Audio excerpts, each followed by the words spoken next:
there, Janet Fritzer for Galaxy Girl Creations. Welcome to my channel and welcome to a memorial hop celebrating the life of Sonia Rivera. She was a scrapbooker in our community that just loved lots of color and scrapbooking her granddaughter, and we are celebrating her today. She passed away in the fall, and just wanted to give a little nod to her and her contribution to the scrapbooking and her love of that. So I'm also playing along with 30 Days of Sketches. The sketch today is by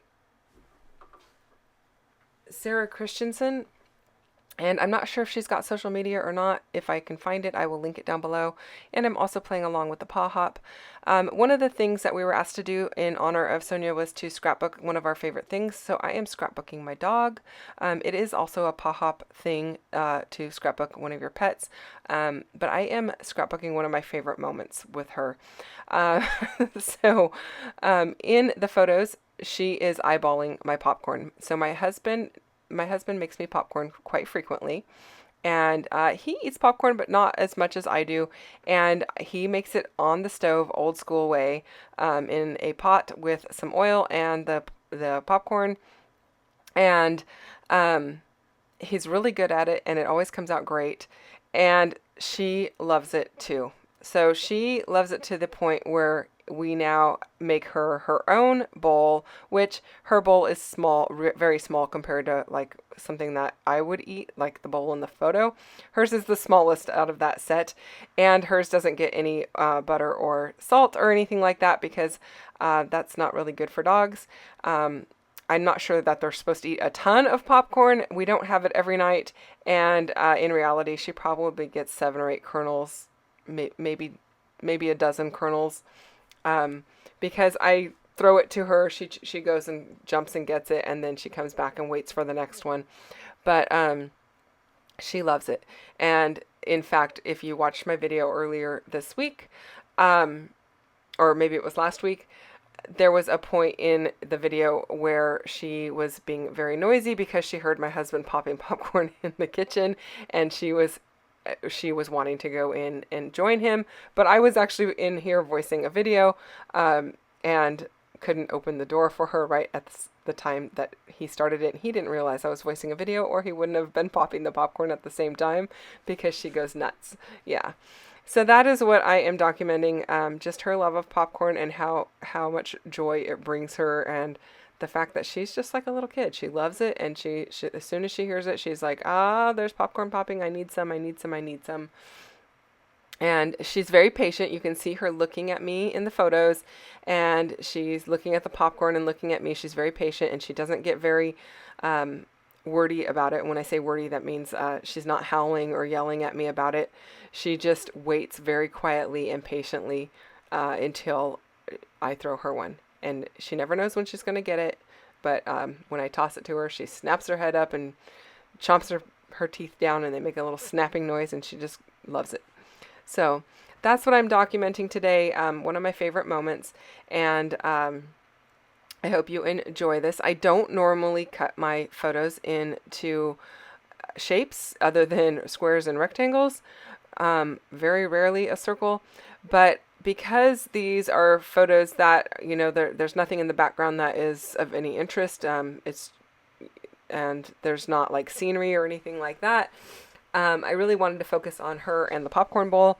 So I felt like these ones I could go ahead and do that down the road. I don't know that anybody's ever going to keep this layout, or any of them for that matter, and I'm okay with that. I scrapbook for me. I don't really scrapbook for anybody else, and when I'm gone, if they don't want to keep my scrapbooks, that's okay. I'm not going to care. I'm not going to be here. So yeah, I'm not keeping this for a heritage album or anything like that, but I just thought it was a fun memory of her, and discovering how much she loves popcorn. So I inked up all of my hexagons with black Soot Distress ink, and my 2 photos, I did back them with some black paper, and I am distressing the edges of it with my distress tool from Some Assemblage Required. All of my hexagons, I have a set of what I call a template. It's just black paper that I wrote template on so that I don't forget that that's the template and use it on a layout. but I have them in a variety of sizes, and I just cut them on my silhouette so that I know they're true hexagons. And I do have hexagon stamps, but they are much smaller than what I've got here on this page. So I thought I would just go ahead and hand cut these. And it was really easy using the template that I created for myself. Now I am using this stamp from All and Create, which is actually one that I got from MK. It's number 384. I don't know that it's available in her shop anymore. She only carries these kinds of things for a short bit, and once they're gone, they're gone. Usually, every once in a while, she will restock an item, but since it's not her product that she made herself, it's not something that she keeps in stock all the time. So if there is any in stock, I'll link it down below for you. I did use a little bit of Catherine Pooler ink in Pebble, which is a light gray. There's several different grays that you can get from Catherine Pooler. I chose Pebble because I wanted to go really light. And then I am using some Dilutions Shimmer Spray. My goodness, I couldn't remember what I was using there. And I'm using it in 2 different colors. I am using Slate Gray and Desert Sand. So one's like an orangey brown or a bronzy brown, and the other one is gray, and with a little bit of shimmer in it because it's a shimmer spray. I purposely cut that yellow hexagon so that I would have a journaling spot, so that's going to be my little journaling spot. You also may have seen me I had everything laid out on a white piece of paper, and then I laid another one over it and did the stamping on that one. That was so I didn't move. Like I didn't have to refigure out the placement once I moved hexagons off the paper. I could just look at the one that was under it. It's not a technique that I normally use. I don't think I've ever done that before, but it worked for this particular one because I had so many pieces on the page that I did not want to move them and lose the placement of them. And this allowed me to kind of eyeball where the stamping is. It's a mixed media background, so with regard to the stamping, it's not really precise. You can see that some things are a little bit lighter than others. Some things might be a little bit double stamped, or I don't want any like hard edges or anything like that. I just want it to look like it's kind of fading into the background. And so that worked for me. I am, however, using my T-square ruler to line up the hexagons because I feel like if you don't get them lined up at the beginning, by the time you're done, they are really, really wonky. So I wanted to start with my T-square ruler to make sure I started with them nice straight up and down. And so that way, as I got further along in the page, I didn't end up with the ones on the left-hand side being tilted.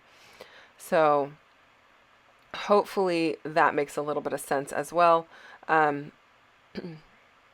I kind of wanted to make sure that I had a visual triangle around my photos. So those orange ones are creating a visual triangle, and that orange is leftover ink off of something that I sprayed on my desk. It was an ink I was using for another project. There was ink left on my desk, and I just picked it up with a piece of paper.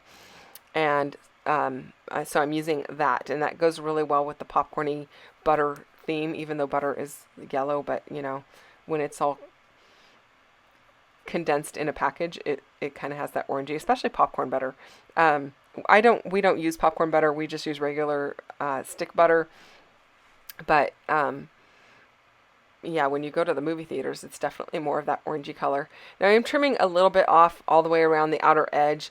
I don't want to say that I did a specific measurement on 2 sides or 4 sides or whatever. I basically want a little bit more than about a little bit more than an 1/8 of an inch around the outside edge to have a black border. Normally I would just take like a 1/4 inch off of 2 sides, but because my layout is done and my hexagons are kind of centered, I didn't want to do that, so I took it off of all 4 sides. So I went and took it over to my sewing machine. I sorry you did not get to see that. I did have my sewing machine set up so that it could record for a short bit there, but I now moved my sewing machine in preparation for Kit Conspiracy. I've got my kits where my sewing machine was, and I've got my other desk cleaned off and my sewing machine's moved over there. So I don't have a camera on that quite yet, but hopefully I will get that set up so that it will be able to film doing the stitching. But I did run a black stitch all the way around my layout, and I am just using odds and ends of this thicker set. I don't even know the name of it, but I don't have very many letters. As you can see, I have no A's, no E's. I didn't have any O's, so I used the zeros. I'm not sure that I had a U. I might have had a U, but I may have also used an N. Or, yeah, I'm pretty sure I had a U, because I think it's going to look different than the N that's on here. But I didn't have P's. I didn't have enough P's anyway. I had P's, but not enough. So I've got some lowercase d's upside down. But it all works out in the end, and I've got my title, Popcorn Pup. I guess I could have called it Pupcorn, but either way, either one would have worked. But in order to use up as many of those letters as I could, I decided to go with Popcorn Pup. And those stickers are going to be in my giveaway pile. I don't know that anybody needs them, but sometimes I will still take those types of things to retreats, because you never know. Somebody might be able to make a word or two that they need out of it while they're, at the retreat and pulling from the give and take table. So I do have a retreat coming up at the end of April, so I just stuck it in a stack of products. I have this wood veneer from MK. I think this might have been from the advent calendar last year, not 2024, but 2023. I'm not 100% sure. I will look on her website and see if it is available, and same with those popcorn pieces. Those are from her shop as well. And then I have these baking words or cooking words from Dusty Attic. Those were also kitted up from a kit that I got from MK, which I don't believe is available any longer as well. I think one says something like snack time, and one might say something like let's eat.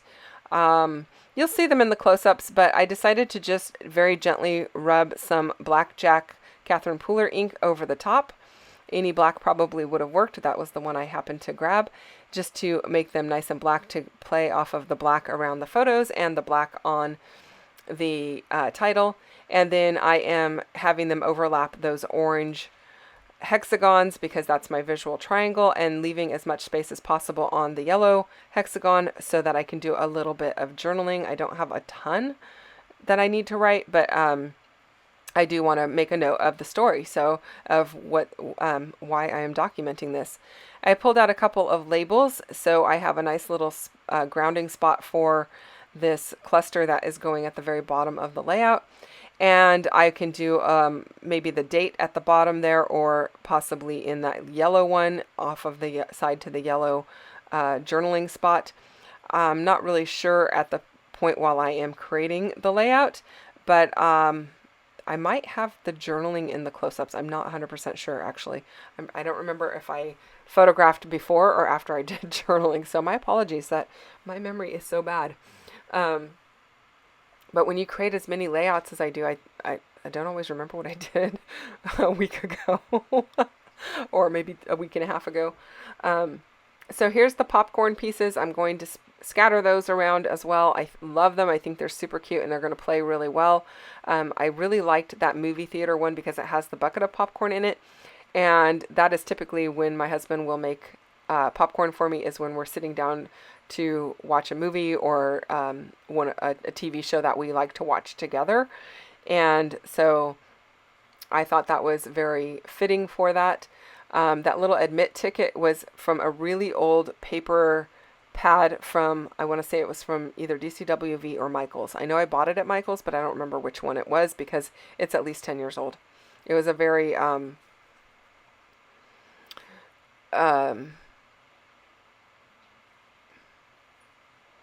not construction. Yeah, it had lots of like masculine things in it with things that look like erector sets and that kind of stuff. I don't know. Very masculine, very, I think it was actually, might have been called Brooklyn. So those ones that look like erector sets might have been in reference to like the Brooklyn Bridge or something like that. Very industrial kind of looking pieces, but that ticket kind of matched really well, so I went ahead and used that. And then I'm just using my liquid glue to adhere down all of my little pieces. I could also use glue dots, either one works.